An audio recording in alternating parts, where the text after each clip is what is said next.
She saw the future. And then she never spoke another word again. Not a syllable. Not even to the people who loved her. Not in the 23 years she lived after whatever it was she witnessed. Somewhere tonight, wherever you are watching from, whatever hour the clock above you reads, this story is going to settle into you in a way that is difficult to name. Because the silence that took her was not empty. It was full of something she could not bring herself to say. This is not a ghost story. It is something more unsettling than that. It is the story of what happens when a human mind encounters something it cannot file away, cannot categorize, cannot survive the telling of, and chooses, or perhaps is forced, to go entirely inward, forever. Her name was Cecilia Margaux Voss. She was 17 years old in the autumn of 1907. And everything that happened to her, before, during, and after, is a matter of partial, contradictory, and deeply disturbing historical record. To understand what happened to Cecilia Voss, you have to first understand the world she inhabited. Not in the abstract way one speaks of history from a distance, but from the inside. The textures and temperatures of it, the specific weight of the air in a small Pennsylvania mill town in the first decade of the 20th century. The town was called Growers Hollow. It doesn't appear on most modern maps, having been largely absorbed into the surrounding county infrastructure by the 1940s. But in 1907 it was a functioning, if modest, community of approximately 1,200 residents. The nearest city of any significance was Harrisburg, roughly 40 miles to the southeast. Growers Hollow sat between two ridges of the Appalachian foothills, tucked into a valley where a small tributary of the Susquehanna River moved slowly through limestone rock and second-growth timber. The mill that gave the town its economic reason for existing had been built in 1863 and produced primarily wool fabric, and the smell of that processing, wet animal fiber, chemical dyes, the faint burn of steam, was so thoroughly embedded in the town's identity that longtime residents reportedly stopped noticing it entirely. Life in Growers Hollow followed a rhythm so consistent it was nearly geological. Monday through Saturday, the mill ran from 6 in the morning until 4 in the afternoon. Church on Sunday. School through the 8th grade for most children, through the 10th for the more prosperous families. Women managed households, gardens, and social organization. Men worked the mill, farmed the surrounding land, or maintained the small commercial district, a general store, a pharmacy, a feed supply, a barber shop, a tavern that officially served only cider. The autumn of 1907 in particular was a year of national unease. The financial panic that would become known as the Panic of 1907 had begun rattling eastern banks as early as October, and while its full effects had not yet reached a place as economically insular as Growers Hollow, the newspapers carried enough alarm to make people feel the ground shifting beneath their feet.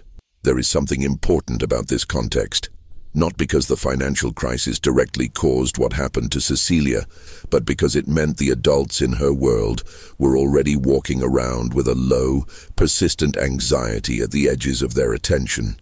They were distracted in the specific way that people are distracted when large systems they cannot control seem to be failing.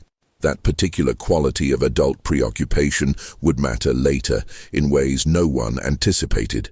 Cecilia Voss was the second of 4 children born to Heinrich and Martha Voss. Heinrich had emigrated from the Rhineland region of Germany in 1884 at the age of 16, eventually settling in Growers Hollow because a distant cousin had worked the mill and written home to say the work was steady. By 1907, he was a floor supervisor, which placed the family comfortably within the lower tier of the town's professional class, above the common laborers, but well below the mill's ownership. Martha had been born in Pennsylvania to German immigrant parents and spoke English with an accent that mixed German cadences with the flat vowels of the Susquehanna Valley. She was, by all accounts, a practical woman, organized, capable, not demonstrably warm, but not cold either. The kind of woman who ran a household the way a ship's carpenter runs a hull, always looking for where water might get in. Their eldest child, Wilhelm, was 19 in 1907 and already working the mill floor. Their youngest 2 were twins, Elsa and Friedrich, aged 11. Between Wilhelm and the twins sat Cecilia, 17, already a year past the end of her formal schooling, working several afternoons a week helping the pharmacist, Mr. Alden Greer, organize his supplies and copy correspondence in her careful, upright hand. Cecilia was, by the testimony of those who knew her, an unusual girl. Not unusual in any theatrical sense. She did not have episodes, did not make pronouncements, did not stand out in ways that would have drawn social censure in a community as tight-knit and conformist as Grauer's Hollow. What made her unusual was quieter than that. She was, people said, extraordinarily observant. She noticed things. The kind of noticing that goes beyond normal attention. The way a shadow falls on a particular morning. The pattern of a neighbor's behavior changing over weeks. The connections between seemingly unrelated small events. Mr. Greer, in a statement recorded nearly a decade after the events of 1907, described her as possessing a quality of attention that was almost uncomfortable to be the object of, not because it felt hostile, but because it felt complete. She read voraciously. The Voss household maintained a small collection of books, but Cecilia had by 17 worked her way through everything available at Mr. Greer's shop, the church lending library, and the small personal collections of 3 or 4 families in town who were willing to lend. She had read popular scientific texts, several volumes on natural history, a great deal of romantic and realist fiction, and, this detail would become significant later, a substantial amount of material on what was then called the new psychology, the emerging field that included the early translated works of figures like William James and the first American popularizations of European psychiatric thought. She had not studied these things in any formal way.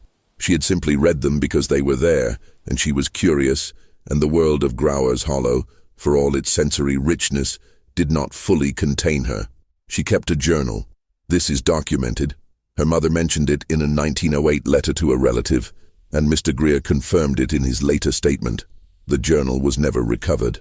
What happened to it is one of the smaller, persistently irritating lacunae in this story. In the weeks before the events of October 1907, Cecilia was, according to those around her, in what might now be described as a heightened state of engagement. Her sister Elsa, interviewed in 1923 as part of a regional newspaper retrospective on the case, remembered that Cecilia had been sleeping less than usual, not in a distressed way, Elsa was careful to say, not pacing, not anxious, more as if she found sleep inconvenient. She would sit at the kitchen table after the rest of the household had gone to bed, reading or writing in her journal by lamplight, and when Elsa padded downstairs for water in the small hours, Cecilia would look up without surprise, as though she had been expecting someone to arrive. She also, in those weeks, had begun asking questions that struck the people she asked as peculiar in their specificity. She asked Mr. Greer, for instance, about the long-term psychological effects of isolation, not in the clinical terms that would be used today, but in the everyday language of 1907. What happens to a person's mind, she wanted to know, when they are cut off from others for a long period of time. She asked Reverend Harmon, the town's Methodist minister, whether he believed the human soul had access to information that the human mind did not. She asked her father carefully whether he had ever known something was going to happen before it happened, and if so, what had that felt like in the body. Heinrich Voss reportedly found this question strange enough to mention to Martha afterward. Martha, practical woman that she was, concluded that Cecilia had been reading too much and suggested she spend more time in the garden. It was October. There was nothing left to do in the garden. The specific date was October 14th, 1907. It was a Monday. The mill was running. Heinrich was at work. Wilhelm was at work. The twins were at school. Martha was home, occupied with the week's washing. Cecilia was scheduled to be at Mr. Greer's pharmacy by 10 in the morning, as she was most Mondays. She left the house at approximately 9:30, which was her usual time as the pharmacy was only a 10-minute walk. She turned left at the end of the Voss family's lane, proceeded along what was then called Cooper Street in the direction of the commercial district, and was seen by at least 3 people during that walk. A neighbor named Mrs. Pfeiffer, who was bringing washing in off her line in anticipation of rain, an elderly man named Hobart, who was essentially a permanent fixture on a bench outside the feed supply, and a boy of perhaps 12, whose name no record preserves, who was carrying a bundle in the direction of the mill. All three of these witnesses, when interviewed afterward, confirmed that Cecilia appeared entirely normal during this walk.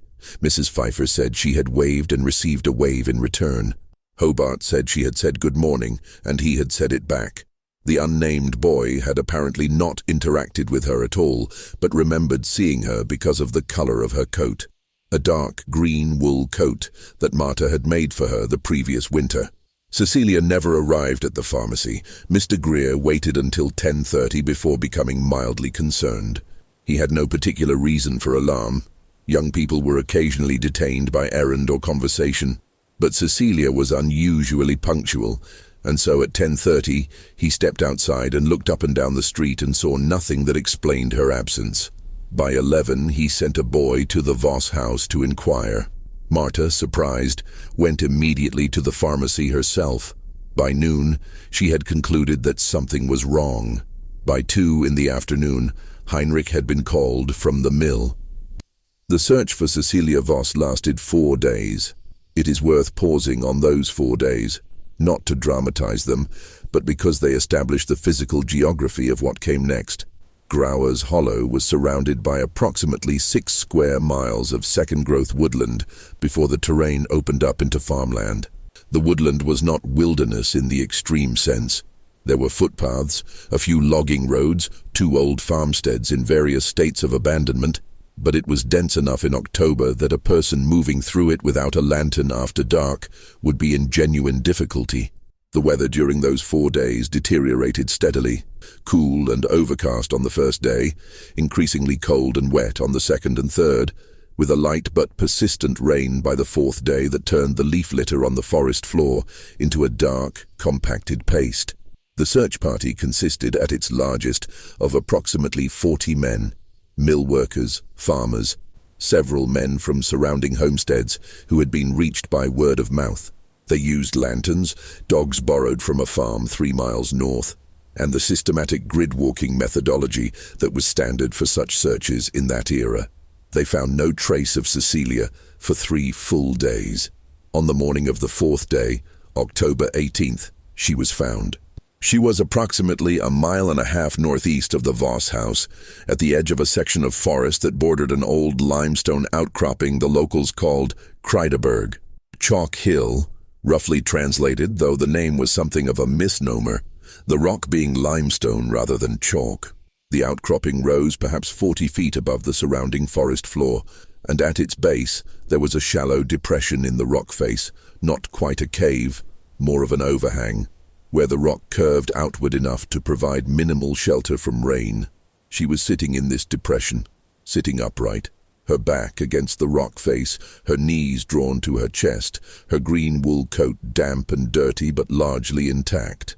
Her eyes were open, her hands were in her lap. She was breathing. The man who found her was a mill worker named August Brenner, who had been working the northeastern quadrant of the search with 2 other men. Brenner would later tell the story many times, at first to anyone who would listen, and then in later years, more selectively, as though he had decided that most people were not equipped to receive it properly.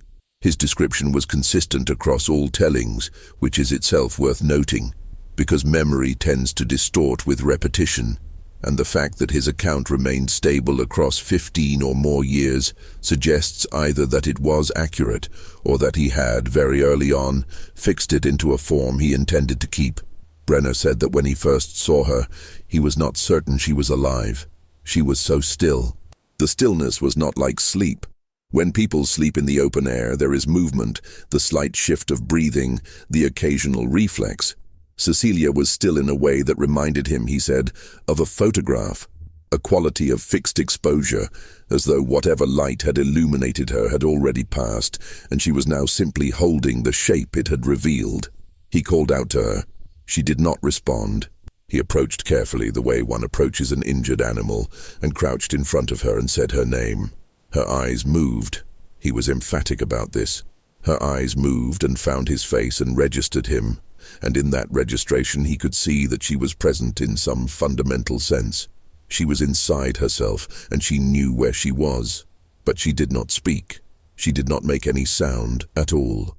Brenner's two companions, Thomas Walters and a man referred to in all documents only as the Swede, arrived seconds later. Between the three of them, they helped Cecilia to her feet. She was ambulatory, physically capable, and complied with their guidance without resistance, and began the 1.5-mile walk back toward Grauer's Hollow. During that walk, she did not speak. She walked with them. She navigated the terrain. She did not fall or stumble, but she was silent. Completely, entirely, absolutely silent. She would remain so for the rest of her life. The initial responses to her silence were practical and medical, as one would expect. Dr. Oswald Frisch, the only physician in Grauer's Hollow, examined her that same afternoon. He found her physically intact. No injuries, no signs of violence, no fever, no evidence of exposure severe enough to explain her condition. She was cold and she was hungry and she was dehydrated, and he addressed all three of those things with blankets and warm broth and the careful rehydration protocol that medicine of that era endorsed. She accepted all of this without resistance and without expression. He attempted to interview her. He asked her to nod if she could hear him. She nodded. He asked her to hold up her hand if she understood his questions. She held up her hand. He asked her to tell him where she had been. She looked at him, just looked at him, without moving, without breaking contact, without any of the social negotiations that normally accompany a human gaze. No softening, no looking away, no blinking of acknowledgement. He asked again. She continued to look at him. He wrote in his notes, which survive in a county medical archive, patient presence with complete elective or involuntary mutism, nature undetermined, appears cognitively intact, emotional state inaccessible. The phrase elective or involuntary is worth holding on to. Even in 1907, Dr. Frisch had the diagnostic awareness to understand that silence could be chosen or it could be imposed from within, that the mechanism of speech could fail at the neurological level or at the psychological level, and that from the outside, these two things could appear identical. He did not know which he was looking at. He never did determine which it was. In the days and weeks that followed, Martha and Heinrich Voss attempted everything they knew to attempt. They spoke to Cecilia constantly, filling the silence around her with the ordinary language of domestic life, narrating tasks, asking questions, reading aloud from scripture. She responded with nods and small gestures to anything that required only yes or no. She could and did communicate in limited ways, pointing, writing, occasionally, a single gesture that served as a sentence.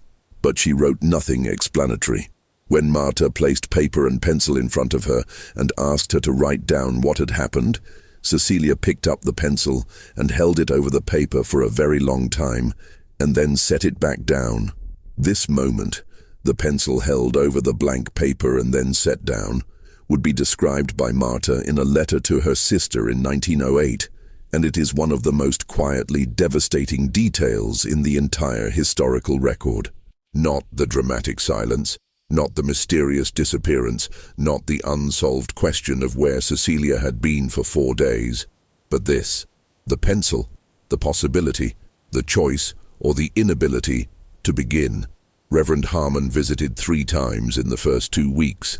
His interpretation, delivered with pastoral delicacy, was that Cecilia had experienced something spiritually significant, an encounter with the divine, perhaps, of the kind that rendered ordinary language inadequate. He cited the tradition of mystical silence in Christian history, pointed to moments in Scripture where encounters with the holy left the witness speechless in the literal sense. He was not wrong to reach for this framework. It was the one available to him. Cecilia listened to his visits with what witnesses described as polite but total detachment, the way one might observe a stranger's conversation through a window, understanding the gestures without being part of them. The town naturally talked. Small communities in 1907 were no different from small communities in any era in their relationship to the inexplicable. They processed it through story, through gossip, through the gradual construction of a narrative that made the inexplicable manageable. What emerged in Grauer's Hollow over the autumn and winter of 1907 was a complex, internally contradictory body of speculation that fell into three broad categories. The first category was the romantic tragic. Cecilia had gone to meet someone, a young man, perhaps a laborer at the mill or a farmer's son from outside the community, and something had gone wrong. A betrayal, an assault, an accident, something private and shameful enough that she could not speak of it without also speaking of it, if that makes sense. The silence being a form of protection of herself or of someone else. This theory had the advantage of being emotionally coherent and the disadvantage of having no supporting evidence whatsoever. No man was ever identified, no correspondence was ever found. No one who knew Cecilia well, and Mr. Greer knew her as well as anyone outside the family, believed she had been conducting a secret relationship. The second category was the medical nervous. She had suffered some form of nervous collapse, perhaps precipitated by the reading she had been doing, by the intensity of her mental life in a body and a circumstance that could not contain it. The language of 1907 for this kind of collapse, neurasthenia, hysteria, nervous prostration, was imprecise and carried significant gender bias, being applied far more readily to women than to men, and often serving as a catch-all for female behavior that resisted easy classification. Dr. Frisch, to his credit, was skeptical of these diagnoses without dismissing them entirely. In a letter to a colleague in Harrisburg, he described Cecilia's presentation as unlike any case of hysterical mutism he had read about, primarily because of the completeness and the consistency of it. There were no lapses, no moments when speech seemed to almost break through, no evidence of the fluctuating quality that characterized most recorded cases of psychogenic mutism in the literature of that period. The third category was the one people spoke most carefully, most quietly, and most persistently. Something had happened in the woods. Something she had seen. Something that existed outside the available categories of the first two theories. Something that was neither romance gone wrong nor nervous breakdown. Something that had arrived in her from the outside, that had entered her through the eyes or the ears or some other sense, and had taken her language as the price of the encounter.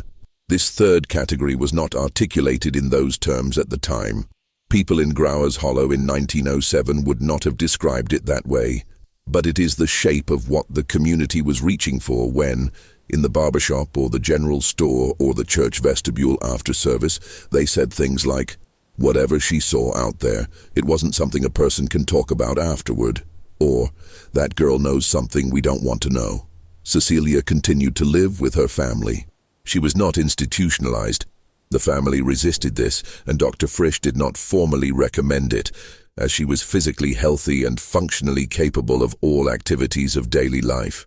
She ate, she slept, she dressed herself, she helped with household tasks. She was, in fact, meticulous. More meticulous than she had apparently been before, keeping her small bedroom in a state of unusual order, arranging objects with a deliberateness that her mother found both admirable and unsettling.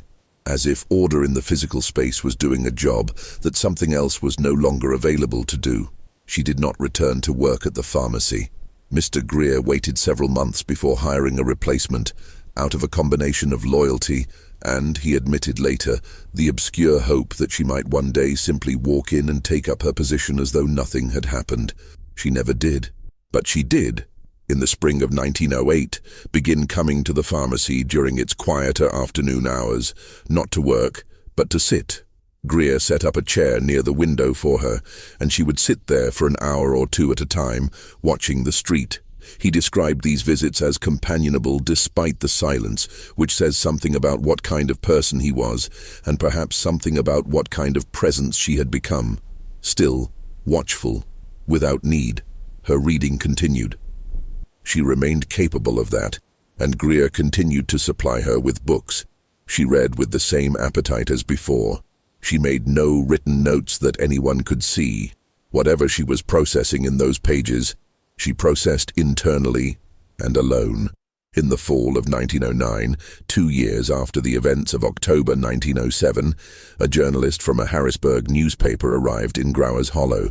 His name was Edmund Sayers, and he was working on a series of feature articles about unusual medical and psychological cases in rural Pennsylvania, the kind of human interest journalism that was becoming increasingly popular in the early years of the 20th century, riding the public appetite for science-adjacent mystery that figures like Freud and Charcot had helped to generate even in mainstream awareness.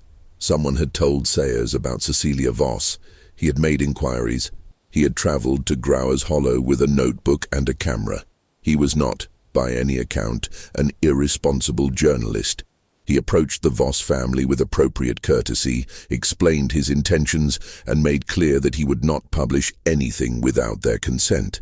Heinrich Voss, after some deliberation, agreed to speak with him. Martha did not. Wilhelm did not. Elsa, now 13, did not. But Heinrich sat with Sayers for 2 afternoons in the back room of the general store and talked about his daughter with the careful, reserved grief of a man who has accepted that he does not understand what has happened, but has not yet given up trying. Sayers also, with Heinrich's permission and Cecilia's apparent, if uncommunicated, acquiescence, spent a single afternoon in the same room as Cecilia herself. He documented this in his notes, which were never published, but which eventually made their way in 1947 into a small collection of the journalist's papers donated to a regional historical archive, where they were catalogued and occasionally referenced by local historians with an interest in unusual cases. Sayers' description of that afternoon is one of the most striking pieces of documentary evidence in this story. He wrote, "I had expected to encounter someone diminished. That is the word I had in my mind. Diminished. A girl who had been reduced by whatever experience had taken her speech. What I found instead was someone in whom reduction seemed to have operated in the opposite direction. She was more present than most people I have sat in a room with. More densely there, as though the space occupied by language in ordinary people had been filled in her with something else entirely. I do not know what to call it. Awareness, perhaps, or readiness. She watched me with the calm of someone who already knows the outcome of the meeting. He attempted to communicate with her through written questions. She answered some, nods, head shakes, and did not answer others. When he wrote, 'Can you tell me what you saw?' she did not nod, did not shake her head, did not respond in any way. She simply looked at him. He wrote the question again, more specifically, 'Did you see something in the forest?' Again, no response. And then he tried a third formulation, which he included in his notes with a mark beside it that might indicate uncertainty or might indicate emphasis. 'Did you see something that had not yet happened?' At this question, Cecilia looked down at the paper. She picked up the pencil he had placed beside the paper. She held it over the blank space, and then she set it down. The pencil. Again. Sayers left Growers Hollow without a publishable article. He wrote to Heinrich Voss once, the following spring, to check on the family. Heinrich replied that there was nothing new to report. The correspondence ended there. Now, here is where the story changes. Here is where it becomes something other than a sad, unresolved human mystery. Something that pushes, with quiet insistence, against the boundaries of what the available historical record can comfortably contain. In 1913, 6 years after Cecilia's disappearance and return, a county clerk in Harrisburg named Tobias Untermeyer was reviewing a collection of land records from the Growers Hollow area in connection with a property dispute. The specific records were from a series of parcels in the northeastern section of the valley, the same general direction as Kreideberg, the limestone outcropping where Cecilia had been found. In the course of this review, Untermeyer came across a document he could not initially account for, a handwritten report, undated, addressed to no specific recipient, apparently composed by a surveyor or engineer whose name was partially illegible. The surname appeared to begin with the letters W-E-L, describing what he referred to as a subterranean formation of unusual character in the vicinity of the Kreideberg outcropping. The report was approximately 4 pages long. Most of it was technical, measurements, geological observations, the dry precision of a professional document. But its final paragraph was different in tone, and it is this paragraph that Untermeyer noted in a margin annotation, and which, decades later, would catch the attention of a historian named Louise Caffrey, who was researching the industrial history of the region and stumbled across Cecilia Voss's case almost by accident. The paragraph read, as Caffrey transcribed it in her own 1961 research notes, "The formation below the eastern face presents an acoustic anomaly that the undersigned cannot account for by geological means known to this profession. The resonance produced by the formation under certain atmospheric conditions, specifically conditions of high barometric pressure following rapid decline, of the type produced by the passage of a weather system, is of a character that this observer found profoundly disorienting, and which, after an exposure of approximately 30 minutes, produced in the undersigned a state of acute and involuntary mental imagery of an uncharacteristic and disturbing nature. It is the considered opinion of this observer that extended or repeated exposure to this acoustic phenomenon would pose serious risk to the psychological stability of any person so exposed, and that the area should be noted as hazardous for this reason until such time as its properties can be properly investigated and explained." The date of the surveyor's report could not be precisely determined, but based on the land records it was filed with, Caffrey estimated it had been composed sometime between 1898 and 1905, no earlier, no later, based on the recorded ownership transactions on either side of it. This means the report predates Cecilia's disappearance, possibly by as many as 9 years, possibly by as few as 2. The question of whether anyone in Grauers Hollow was aware of this report in 1907, whether anyone knew about the acoustic anomaly at Kreideberg before Cecilia went missing, cannot be definitively answered. The report was a county-level document filed in Harrisburg, not locally circulated. There is no evidence that Dr. Frisch knew about it, or Reverend Harmon, or anyone in the Voss family. There is no evidence that the search party that found Cecilia knew about it. It is entirely possible, perhaps probable, that it was simply sitting in a file drawer 40 miles away while the people of Grauers Hollow tried to understand what had happened to a 17-year-old girl. But here is what the weather records for October 1907 in central Pennsylvania show. The week of October 14th was marked by exactly the kind of meteorological pattern the surveyor described. A period of high barometric pressure that had built over several days was broken by a rapid pressure drop on October 13th, the day before Cecilia left for the pharmacy, followed by a return to high pressure by October 14th itself. Conditions of high barometric pressure following rapid decline. Now, let us be careful here. The acoustic explanation does not resolve this case. It does not explain 4 days. It does not explain the specific content of whatever Cecilia experienced. It says nothing about what the mental imagery of an uncharacteristic and disturbing nature might have consisted of. It does not explain the complete and permanent nature of her mutism, which an acoustic event, however disorienting, would not in itself typically produce. It does not explain the pencil held over the paper and set down. It does not explain what Edmund Sayers saw in her face when he asked whether she had seen something that had not yet happened. What the acoustic explanation offers is a mechanism, a possible physical gateway through which an experience might have arrived that was sufficiently overwhelming to produce what Dr. Frisch observed and what every person who spent time with Cecilia afterward described in their own way. A person who had encountered something at the absolute outer edge of what the human mind can process, and who had made, or been forced into, a choice about what to do with it. Here is the question that Louise Caffrey asked in her 1961 research notes, and that I want to sit with carefully, because it is a real question about real events, and it deserves to be held seriously.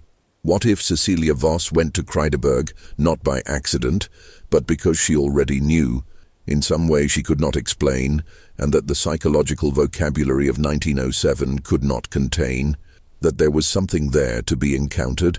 What if the heightened state that people noticed in her in the weeks before October 14th was not the onset of a breakdown but the arrival of a pull? What if her questions to Mr.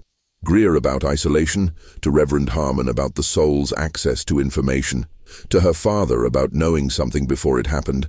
What if those were not abstract philosophical curiosities, but increasingly precise attempts to find language for something she was already experiencing? Some premonitory current that was drawing her toward a specific place at a specific time. This is speculative. Caffrey herself marked it as speculative. There is no evidence that supports it beyond the pattern of behavior, the questions, the sleeplessness, the quality of focused attention that everyone who knew her noticed. And patterns of behavior are not evidence of anything except the patterns themselves. A 17-year-old girl in 1907 reading about the new psychology and asking large questions about mind and soul is not doing anything unusual. Young minds in every era are drawn toward the largest available questions. But the questions she asked were specific, and the people she asked them of remembered them specifically for decades afterward, not as curiosities, as retrospective clues. Cecilia Voss lived until 1930. She was 40 years old when she died, of pneumonia, in the same house in Growers Hollow where she had grown up. The family had never moved. She had outlived her father by 4 years. Heinrich died in 1926 of a cardiac event.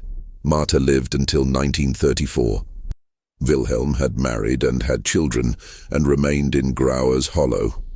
The twins, Elsa and Friedrich, had each moved away by the mid-1920s. Elsa to Pittsburgh, where she married. Friedrich, whose trajectory is more difficult to trace, apparently to somewhere in the Midwest. In those 23 years after October 1907, Cecilia did not speak, not one word, not a whisper, not a sound that carried meaning. Dr.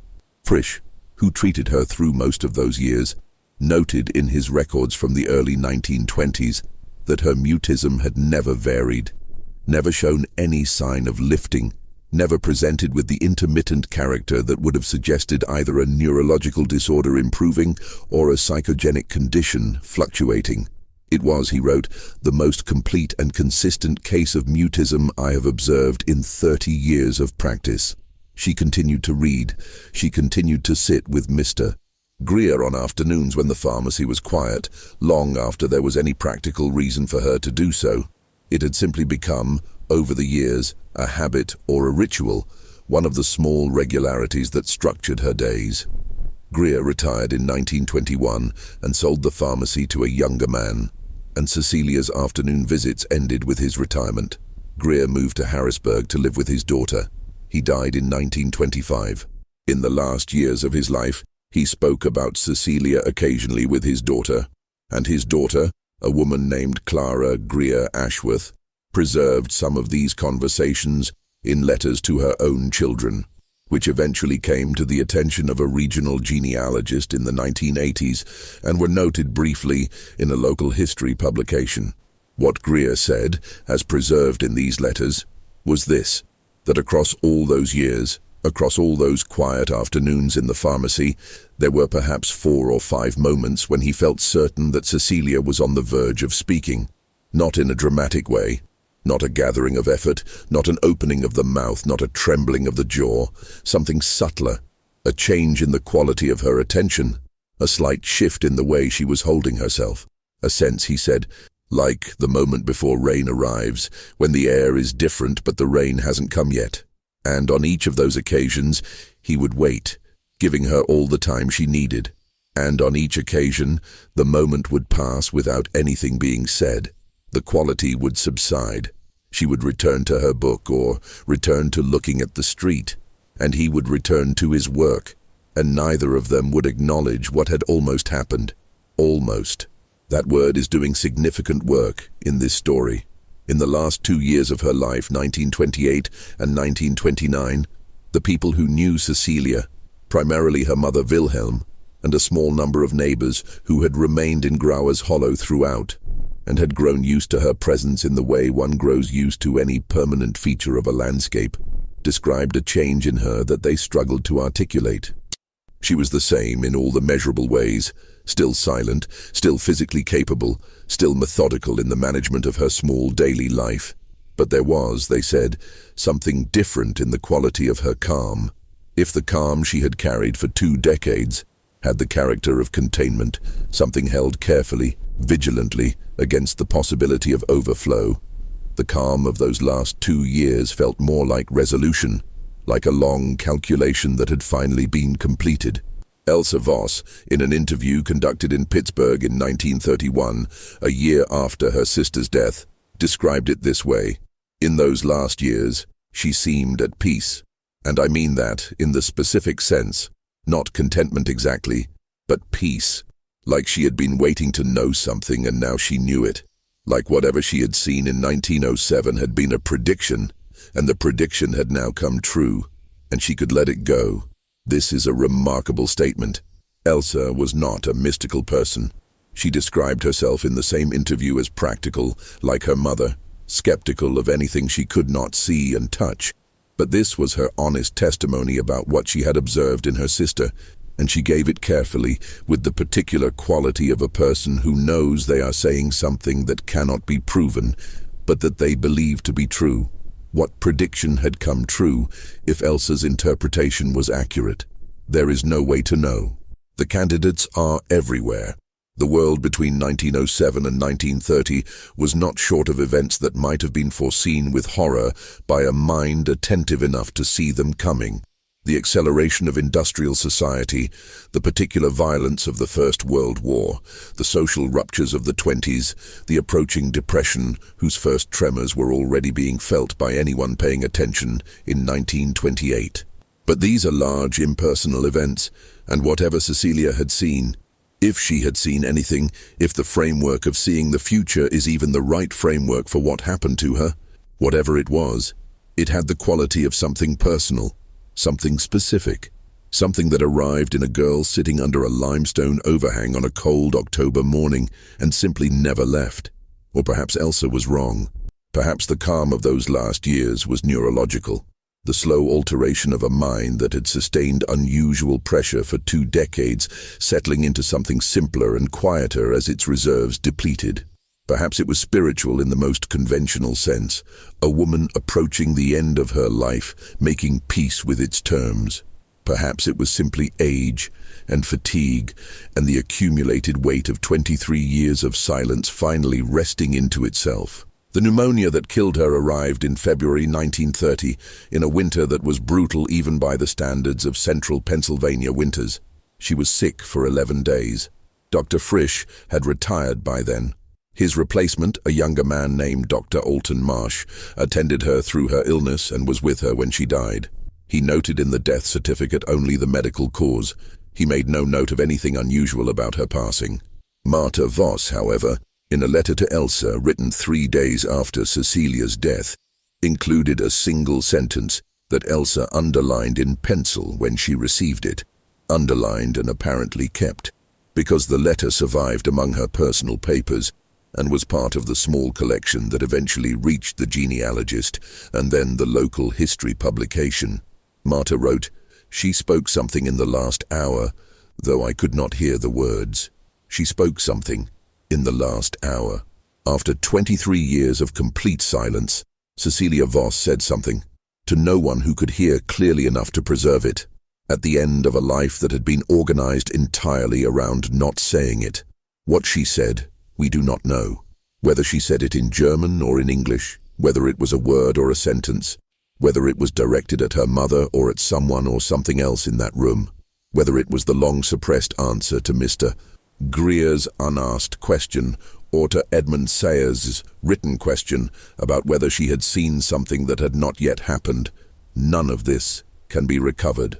The words went into the cold February air of a bedroom in Grauer's Hollow and dissipated, and the woman who might have preserved them was too far across the room, or too overcome, or simply, and perhaps most plausibly, too much a part of a world that had learned, through 2 decades of practice, not to expect her to speak. What remains is the record, partial, contradictory, deeply suggestive, ultimately irreducible to a single explanation. A surveyor's report about an acoustic anomaly in a limestone formation. A journalist's description of a girl who seemed to already know the outcome of their meeting. A pharmacist who felt 4 or 5 times across 15 years that something was about to be said. A sister's observation that in her last years, Cecilia seemed to be waiting for a prediction to be confirmed. A mother's letter, noting that at the very end, in some register too quiet for the surviving world to hear, she finally said what she knew. The Kreideberg outcropping still exists. The limestone is still there. The shallow depression at its base, where August Brenner found a 17-year-old girl sitting with her knees to her chest and her eyes open on a cold October morning in 1907, is still accessible to anyone willing to walk 1.5 miles through Pennsylvania forest. There is nothing marked there. There is no plaque, no local notice, no heritage designation. The county records that contain the surveyor's report are available to researchers, but are not to the knowledge of anyone who has examined this case, currently under active study. The barometric conditions that the surveyor described, high pressure following rapid decline, are common in central Pennsylvania in October. They occur most years. What happens, precisely, in that acoustic formation under those conditions, what it generates in the inner ear, in the vestibular system, in the neurological pathways between body and mind, has not, as of the time this is written, been formally investigated. There are researchers in the overlapping fields of infrasound, geoacoustics, and environmental psychology who study precisely these kinds of phenomena. The intersection of geological formation, atmospheric pressure, and human neurological response is a legitimate and active area of inquiry. The specific effects of certain low-frequency sound environments on human perception, memory, and what might loosely be called visionary experience are documented in peer-reviewed literature. Whether any of this explains what happened to Cecilia Voss on October 14, 1907, and in the days that followed, and in the 23 years of silence that constituted the rest of her life, is a question that cannot currently be answered. Perhaps it cannot ever be answered. Perhaps the question itself is too precisely formed for the available evidence, asking for a lock-and-key fit between mechanism and experience that the nature of the case will not permit. But here is what we know. A girl of 17, demonstrably intelligent, demonstrably attentive, demonstrably already asking the right questions before she went, walked into a Pennsylvania forest on a Monday morning in October and encountered something. She was gone for 4 days. Whatever she found or whatever found her in that time, it was sufficient, was more than sufficient, to silence her entirely and permanently. She lived with whatever she had seen or heard or understood for 23 more years, managing it with a discipline of interior life that impressed even those who had no access to its contents. And at the very end, when the discipline was no longer necessary, when there was no longer any future to protect or any consequence to weigh, she let something out. One small, unhearable sound in a cold February room. The question that remains is not whether she saw the future. That question is perhaps unanswerable and perhaps also the wrong question.